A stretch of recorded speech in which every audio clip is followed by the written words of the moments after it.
Assalamualaikum warahmatullahi wabarakatuh.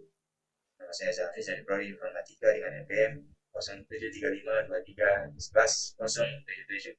Dan pada pembahasan kali ini, saya akan membahas tentang sistem operasi dari generasi ke-1 dan akan membahas tentang sejarah sistem operasi generasi ke-1, karakteristik sistem operasi generasi ke-1, contoh-contoh sistem operasi generasi ke-1, apa saja keuntungan dan kekurangan dari sistem operasi generasi ke-1. Langsung masuk saja ke bagian sejarah.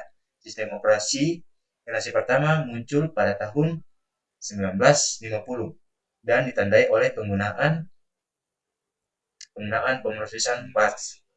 Dalam sistem ini, kelompok pekerjaan dikumpulkan dan diproses secara berurutan tanpa interaksi langsung dari pengguna. Data dan program biasanya disimpan di pita magnetik yang membuat waktu aksesnya cukup lambat. Antarmuka pengguna pada masa ini sangat terbatas tanpa adanya grafis.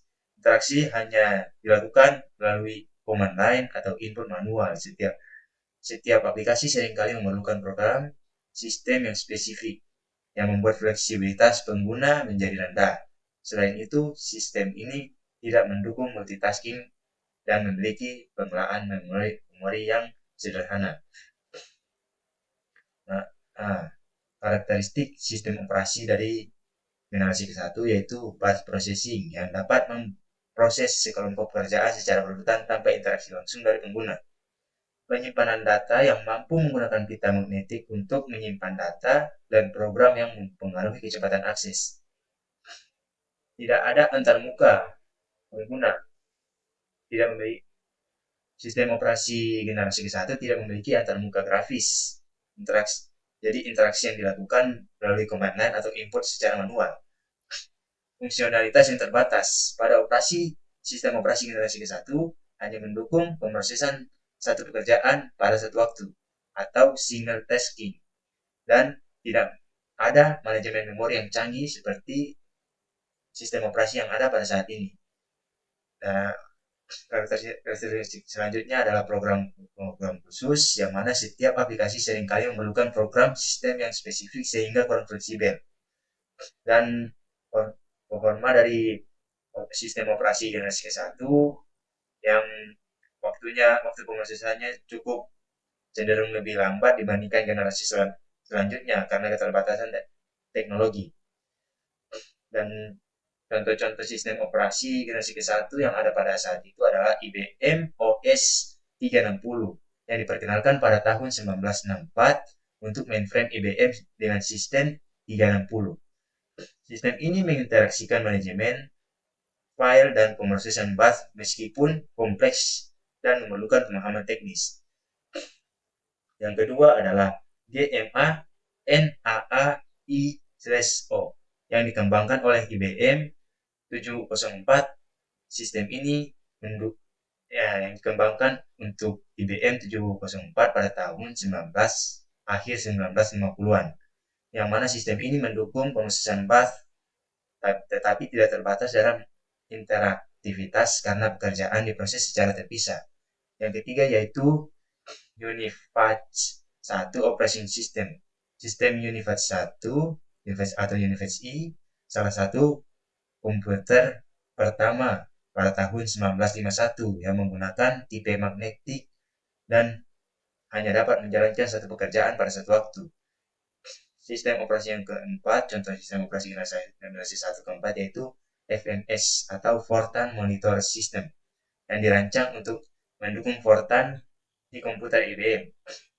FMS memungkinkan program dan pemrosesan batch namun tidak mendukung interaksi langsung saat dijalankan. Langsung saja kita masuk di bagian keuntungan dan kekurangan sistem operasi generasi 1.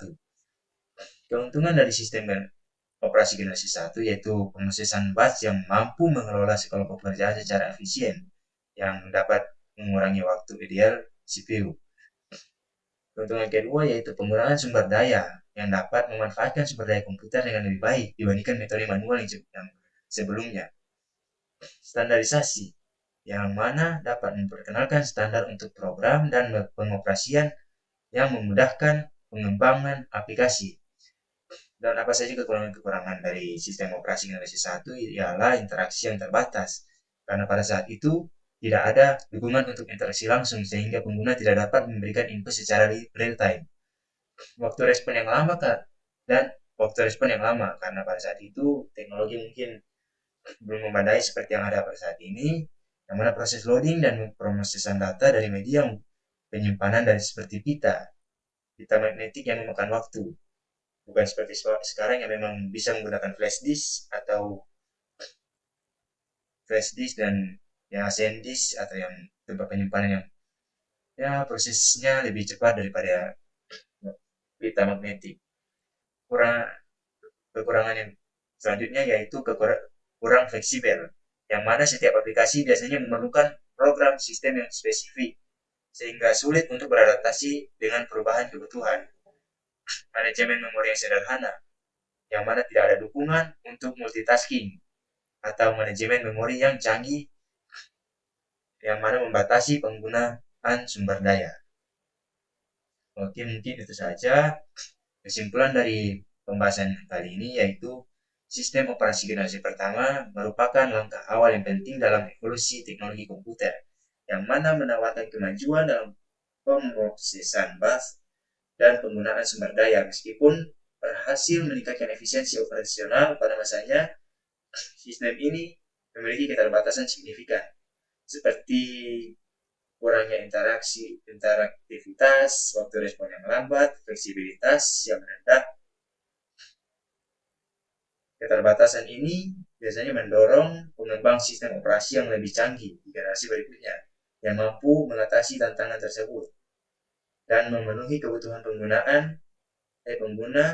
yang semakin kompleks. Dengan demikian, sistem operasi generasi pertama menjadi fondasi penting untuk inovasi selanjutnya di dunia komputer. Oke, mungkin itu saja dari saya. Assalamualaikum warahmatullahi wabarakatuh. Terima kasih.